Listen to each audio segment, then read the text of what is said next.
சளிக்காக மருந்து எடுப்பது அப்படின்றது ரெண்டாவது விஷயம். முதல்ல சளியை உண்டு பண்ணக்கூடிய காரணிகள் உணவுகள் என்னென்னு நம்ம தெரிஞ்சுக்கிட்டா போதும்.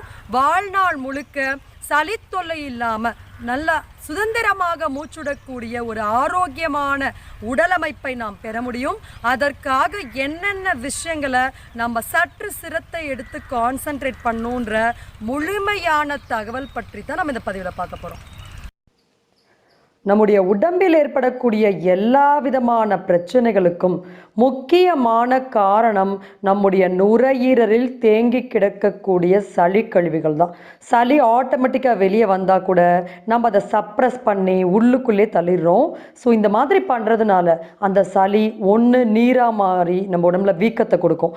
அப்படி இல்லைன்னா நம்மளுடைய போன்ஸில் போயிட்டு டெபாசிட் ஆக ஆரம்பிச்சுட்டு அங்கே இருக்கக்கூடிய எல்லா ஜவ்வுகளையும் எலும்புகளையும் தேய்